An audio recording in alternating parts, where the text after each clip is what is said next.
Good afternoon, members of the media and our community. Today is a brief update on the body-worn cameras that have been recently redeployed in the Bermuda Police Service. I just wanted to really share with the community that we've recently acquired 200 body-worn camera devices which have been deployed. We started deploying those on the 21st of July. Body cams are not new in the Bermuda Police Service. The reality is we've had them since 2015. However, with the reintroduction, if you'd like, because we just replaced we replaced 200, I just wanted to share a little bit with the community about body cams in general. So here is what the device looks like, and I think it's really important that the community knows. So this camera right now is on, but it is not recording. So the blue light is on so that it can draw people's attention against an officer's uniform. It will draw their attention to the blue light to let them know that the camera's on. When the officer taps the camera, it goes through a series. It will look like it's kind of breathing, if you'd like, and that's when the camera is actively recording. So some of the with this new acquisition here, comparing the old versus the new, these cameras are 100% waterproof is one of them. They have about a 16-hour battery life, and because we run 12-hour shifts, that's a major advantage. And getting over the 12-hour hump in terms of runtime for devices is actually not necessarily common. So these devices are able to do that. And I would say that the biggest advantage of when you look at old versus new is that these cameras have the ability to live stream. So an officer can be deployed at a situation and they can turn the camera on to live stream. So that means that back at, let's say comm ops or operations or a command center, the commanders are now able to have situational awareness about what is happening, and that's ongoing. So they're not just relying on officers to describe what it is that they're seeing, but the commanders back in comm ops are now able to see what is actually going on. So that is a very significant upgrade with the current iteration of body-worn cameras. The latest, it is a cloud-based platform for recording.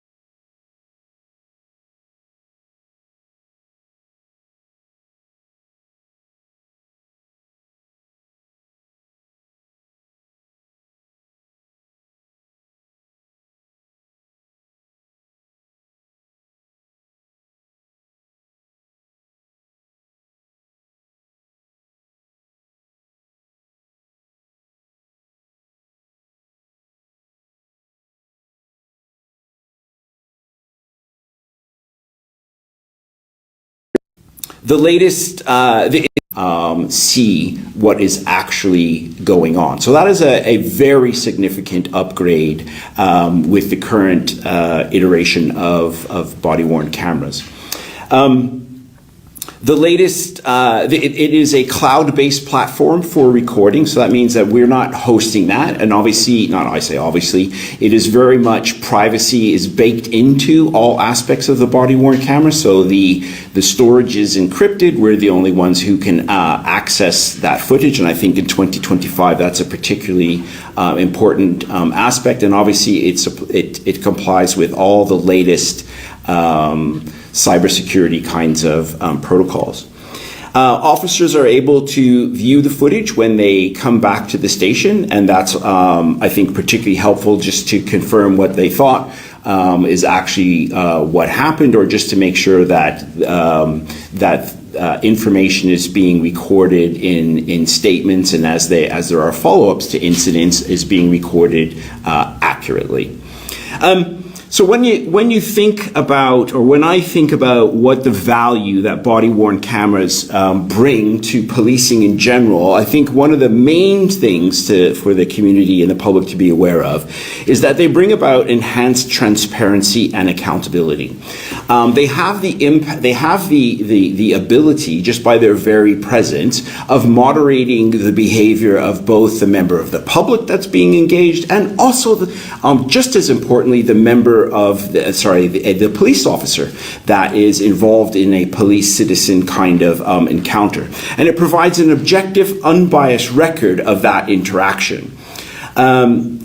It can be shown because it has a de-escalating impact on behavior. I think it increases public safety, the safety of the member of the public, and also the safety of the officers who's engaged. Research has shown that body-worn cameras and the use of body-worn cameras has a significant impact on the amounts of complaints that come in because those interactions are being recorded. So it's not just people's thoughts and feelings about them. There's an actual third witness, third eye to the incident. Body-worn cameras have the ability to produce stronger evidence. So we're not talking about just what the officer saw, heard, and did, but we're talking about what a camera also saw, heard, and did. I think for me, those are some of the bigger advantages that body-worn cameras being, number one being enhanced transparency, accountability around our particular actions. So that's essentially what I wanted to share with the public. Again, what do the cameras look like? This is now that sort of breathing look is what it looks like when the camera is on. And I would just invite any questions from the media that they may have about this technology and about this deployment. And I've got Mr. McNabb here with me today just in case I've got a very technical question. Any questions? Yes, good afternoon, Commissioner. You mentioned the battery life, 16-hour battery life. How does that compare with the older cameras and their battery life? Well, when those cameras were new... When they were new, we would probably get between 10 and 12 hours. When the other body camera suppliers, it was about 10 hours. These ones are going up to 12 hours and slightly beyond in certain circumstances. That's obviously dependent on the load on the camera, how many videos are taken, and how much power has been used to push those up to the cloud. And how many are any more expected? Well, we've got about, you mean in numbers, just your numbers of deployment? So we hope to get up to about 220 fully deployed, but right now we've got 200. Okay. Yeah. So basically every officer on patrol will have a body-worn camera, whereas before, as the previous version were getting older, usually it actually was the battery life that forced us to replace them. So now everybody on patrol will have a body-worn camera. And the expectation is that officers just use them in almost all of their encounters with members of the public. That's the expectation that we have set. And quite frankly, I think that's the expectation of the community, because every time, there is an incident or something goes wrong or there are questions that are being asked, people just ask, well, where's the body cam footage? And how has these new cameras impacted police investigations thus far? I'm not able to say that specifically. What I can tell you, though, is that we've deployed them for almost about 20 days. There's about, in that 20-day period, there's been about 2,000 individual uploads that have accounted for about 250 hours of footage. So I'm just not able to say specifically how it has helped. It will no doubt help. The previous version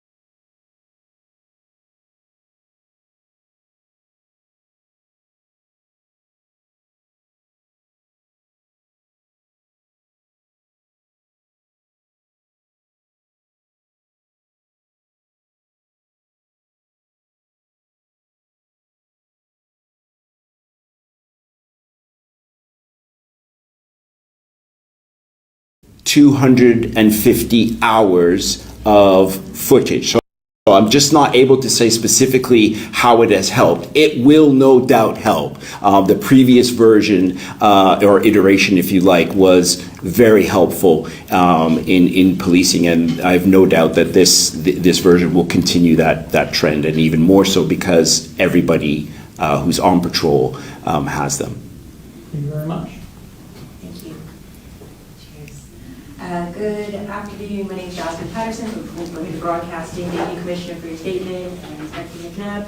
I know you mentioned that you're hoping that these cameras will be used in all encounters by officers. Is there a requirement in the amount of hours that this camera needs to be on and recording for each officer? No, so there's no amount, there's no sort of, we're not prescribing how much hours, etc. It's just that when you're having an encounter with a member of the public, so somebody stops you and asks for directions, there's not so much the expectation of it being on, but when you're having an offense encounter, when you're responding to a call for service, that's when the expectation is for it to be on. And certainly, if we need to give an account for something, the question for me is going to be, was the body cam on? And if the answer was no, it's a why not, with an expectation that officers provide a cogent answer to that question. Because there will be circumstances where officers, in a small amount of cases, where officers feel it is not appropriate to deploy or to turn on the body cam footage. So this would include DUI stops, for example. Absolutely. A lot of those get Absolutely. contested in court. Yeah. And that leads me to my next question. Is the footage on the body cams admissible in court? Are you allowed to share this footage? Yes, and we have historically presented body cam footage as evidence in the courts. We have on less frequent basis shared body cam footage with the communities, and I think in 2025 there will be even sort of greater pressure that's the expectation of many communities, that when police have footage that they share it with the public, and certainly that is those opportunities are going to present themselves when police have to think about when it is they're going to share footage. They always have to think about, well, what is going to be the impact of this perhaps at a trial, particularly where identity of an individual may be at question.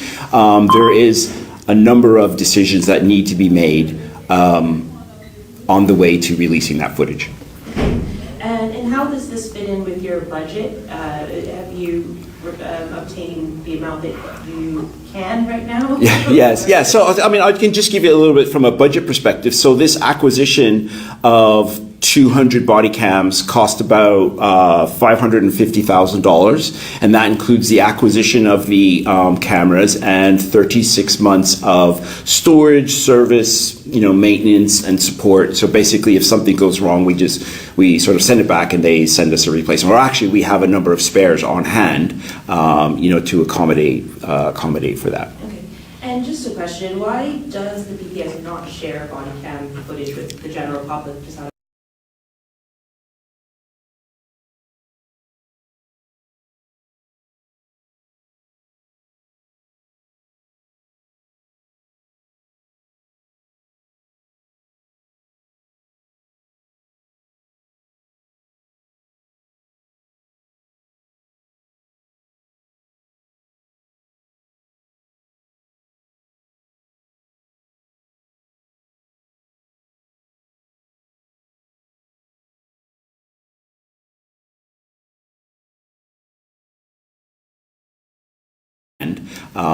To accommodate for that. Okay.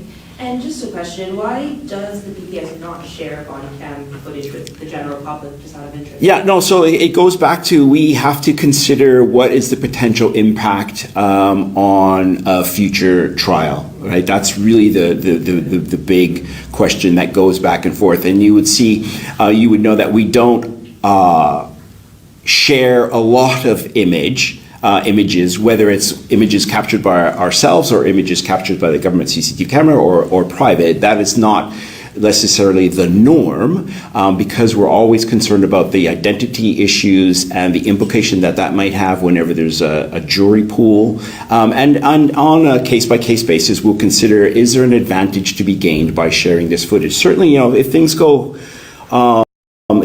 wrong and the community is questioning the actions of the police officers, and we have body cam footage that either implicates or exonerates good or bad behavior in that, I think being transparent and accountable is important. So the community could expect that if it's appropriate and is not going to impact on a future trial, that we'll share that footage. And I try not to speak in hypotheticals. Yeah. But is there some sort of policy or enforcement that the BPS will be implementing to ensure that every, perhaps an unexpected incident unfolds, that police officer ensure that video is recording? Because, Yes. Obviously a police officer could turn around and say, well, I wasn't recording, it kind of happened out of the blue. Yes. Like, what is being done to ensure? So we have policy that directs officers about when it is there to deploy the camera footage. So if they don't meet that expectations, then there can be consequences as a result of that. What are those consequences? Well, depending on the nature of it, is it clearly where somebody may have forgotten? Is it clearly where somebody may have turned it on and turned it off? It's a full range of sort of what happened in an examination, but certainly there would be an investigation by professional standards to ensure that our expectations are being met and that we understand, what exactly happened. And there's going to be a sliding scale of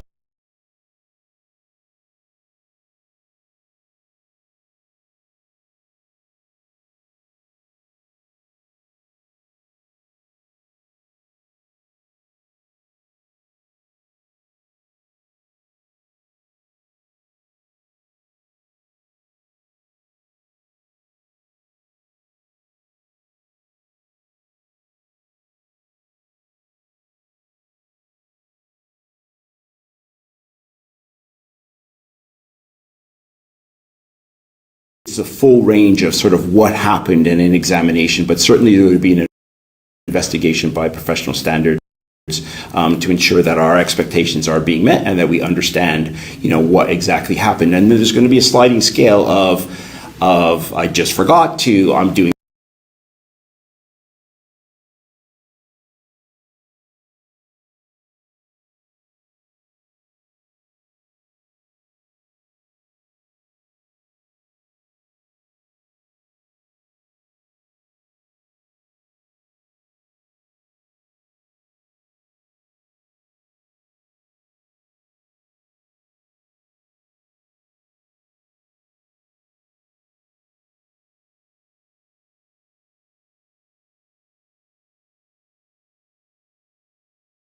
what exactly happened. And there's going to be a sliding scale of I just forgot to, I'm doing something on purpose, and we will respond accordingly.